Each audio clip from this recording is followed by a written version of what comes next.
Hi guys! Ngayon po ay magluluto muna tayo ng kimchi gang. Ito po ang mga ingredients.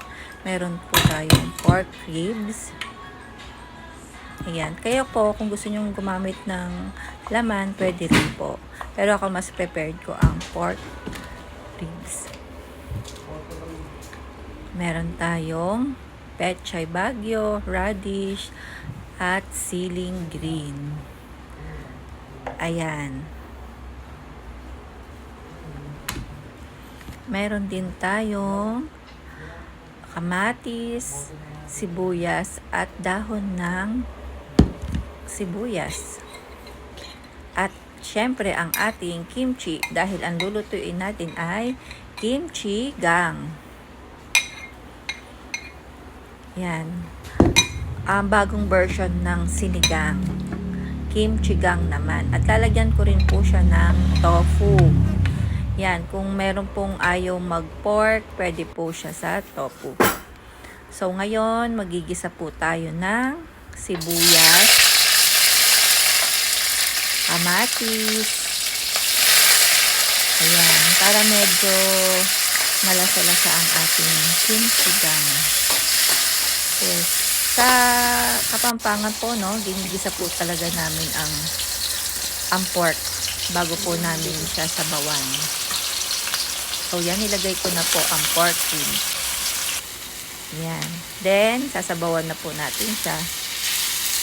Yung pinaglagyan ng kimchi, nilagyan ko ng tubig para po makuha ko rin yung tira-tirang kulay ng kimchi doon sa bote. Ayan, tatakpan po natin siya. Hayaan po natin siyang kumulo para lumambot po siya. Then, pagkakulo, lagay na po natin ang ating mga gulay. Ayan, medyo napaso pa ako. Mainit-init ang ating takip.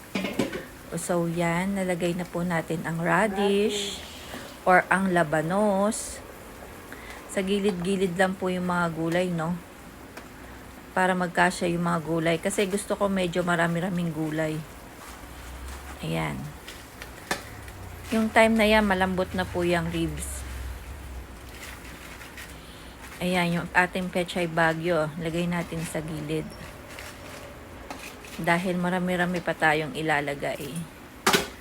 Then, next, ilalagay na po natin ang ating tofu. Para habang naluluto yung gulay, naluluto na rin yung tofu. Madali lang naman maluto yung tofu. Kasi luto na po yan. Ayan. Ano kaya magiging lasa ng ating kimchi gang? Ayan. So, lubog-lubog natin yung gulay at tofu para maluto po siya. Then, ilalagay na natin ang dahon ng sibuyas.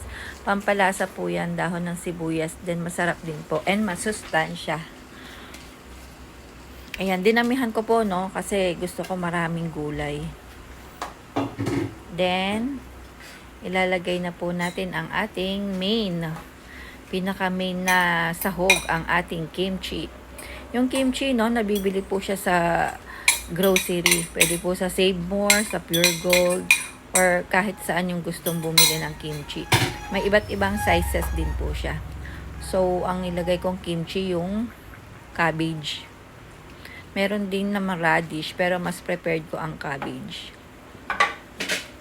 Then, yan, takpan po natin siya. Hintayin natin siyang kumulo. Ayan na nga, guys, ang bilis niyang kumulo. Shortcut na. So, dyan po, naglagay na po ako ng pang-asim and pork cubes, sinigang, nor sinigang, pang-asim po natin. So, yan, titikman po natin. Ang sarap. Ayan. So, patapos na po siya, no? So, iniibabaw ko lang yung pork. Ayan. So, ayan, titikman na natin. Or, isi-serve na natin, guys. Try nyo po siya. Masarap po siya. May twist po yung lasa niya. Malasang-lasa po yung kimchi. At the same time, nag-aagaw yung asim at alat ng kimchi gang natin. Ayan po ang ating kimchi gang. Thanks for watching. Bye!